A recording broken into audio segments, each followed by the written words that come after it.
Top of the hour. Live from our studio in Georgetown. Kaieteur Radio, 99.1 FM.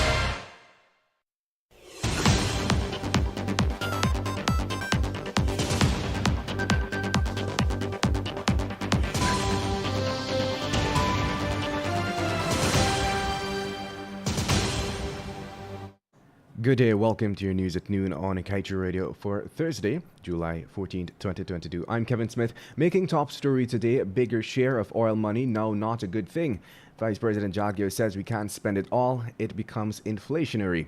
Trouble in Sugar Belt as GAU steps up protest. Albion and Nightflood workers confront management on pay and other issues. Senior police officer to be charged for instructing juniors to stalk Aubrey Norton, and 3 cops face charges for alleged torture of teen while in police custody. Touchouts call for more jobs and sustainable livelihood programs. No ultrasound technician at Study Hospital. Residents forced to dig deep into pockets to go private. And government draws down another $200 million from oil fund. Stay tuned to stay informed.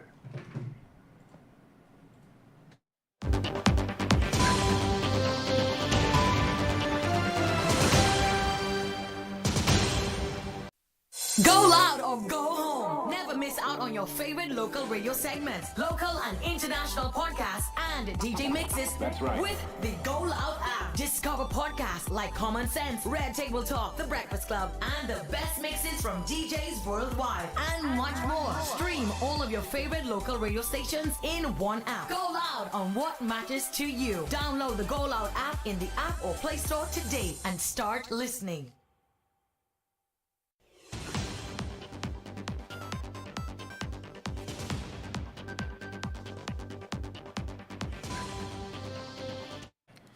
And now for the news in detail. Vice President Bharat Jagdeo, who is spearheading the development of Guyana's oil and gas industry, believes that calls to halt the developments as the present in order for the country to realize a larger share of its oil revenue sooner would not benefit the country. He in fact argues that this could introduce added inflationary pressures to the country's domestic economy. He was asked whether capping other industries in Guyana would be a good idea.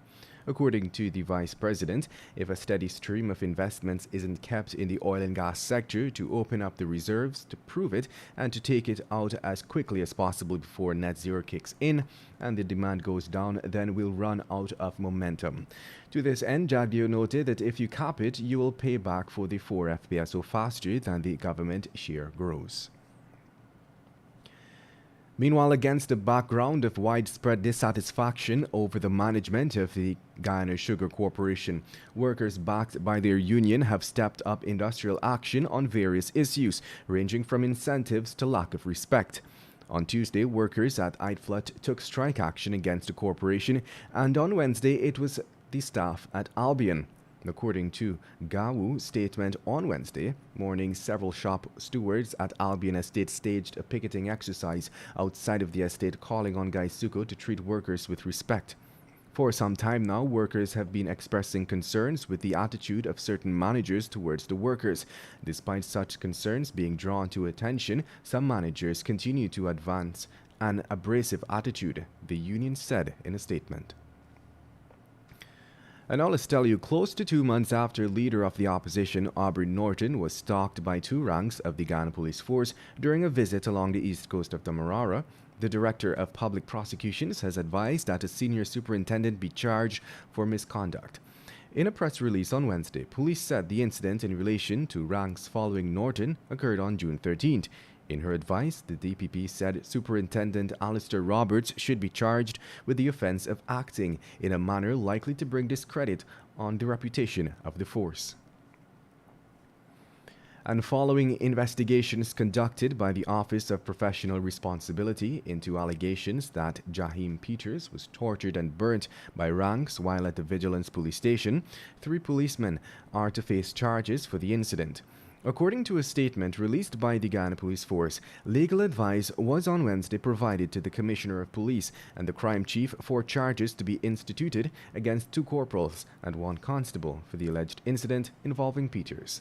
It was reported that on July 10th, around 10 hours, 17-year-old Peters of Annandale, East Coast Demerara, was in custody for alleged robbery under arms.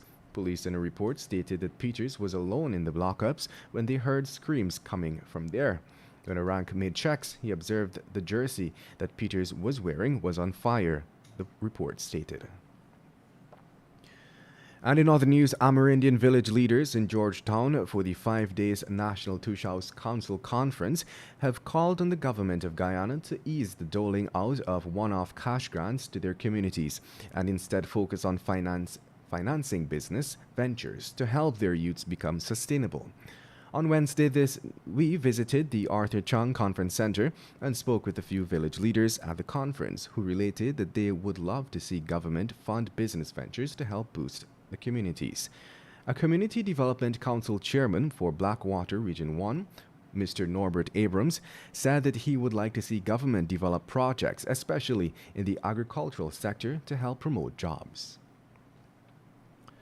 Meanwhile, Senior Finance Minister Dr. Ashni Singh has announced that government has made its second withdrawal from the Natural Resource Fund in accordance with the Natural Resource Fund Act of 2021. The minister indicated that pursuant to Section 16 of the Act, a further $200 million equivalent to 41.6 billion Guyana dollars has been transferred from the Natural Resource Fund to the Consolidated Fund to finance national development priorities. In a statement, the Ministry of Finance reminded that in May of this year, government made its first withdrawal of 41.7 billion Guyana dollars. This brings the accumulated withdrawals to date from the NRF to $400 million equivalent to 83.3 billion Guyana dollars. The time has now moved on to 12 hours 8. We'll take a short break and return with your news.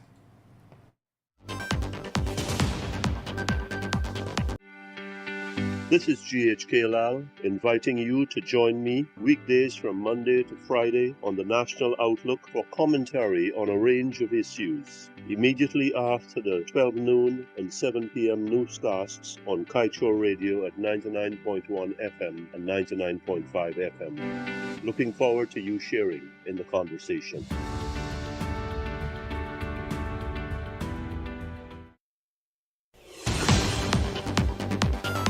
Welcome back to your news at noon. Residents of Region 2 are calling on the relevant authorities to look into their plight as they are now forced to pay between $7,000 and $10,000 to get an ultrasound done since there is no trained technician to carry out the procedure at the Sadi Public Hospital. According to residents, the hospital has been unable to facilitate ultrasound services since February this year. Residents said that at one time they were told that the machine was down and the other time was that there were no trained personnel to carry out the services at the hospital.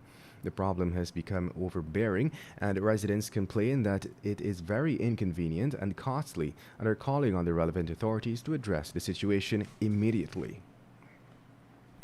Meanwhile, the Ministry of Health on Wednesday reported that an unvaccinated 79-year-old man who contracted COVID-19 died on Tuesday while receiving treatment at a medical facility. As a result of this, the country's COVID-19 death toll has moved to 1,264.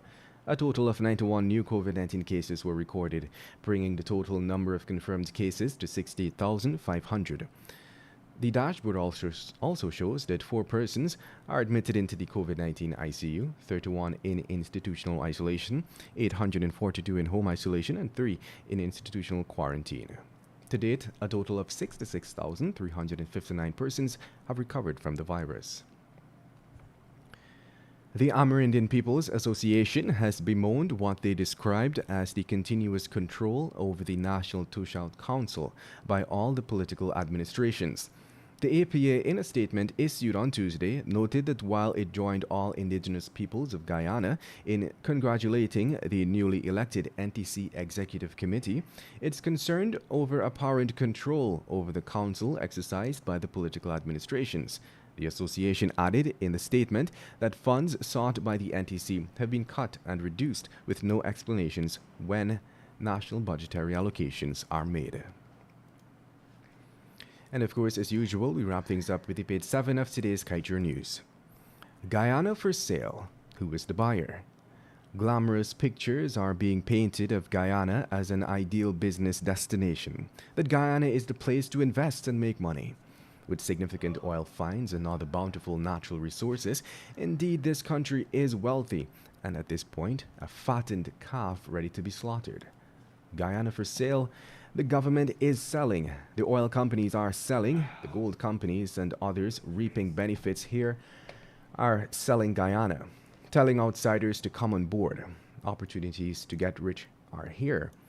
The really sad part is that Guyanese, the owners of the resources, are nowhere part of this equation. Guyana is for sale, and Guyanese must stand on the wayside and helplessly watch the transactions, clean or not. Vice News has only put some faces to the ongoing corruption, confirming what is already known, that Guyanese will be the least to benefit from its resources, unless action is taken to hold leaders responsible. The problem is not that Guyana is for sale, but rather who we are attracting as buyers. And that brings us to the end of today's News at Noon. I'm Kevin Smith. Thank you for listening.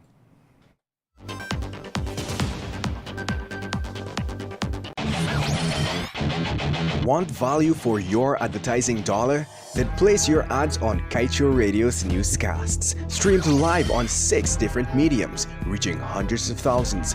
Advertise today and watch your dollar grow. Call us on 225-8465 or 226-8210 today.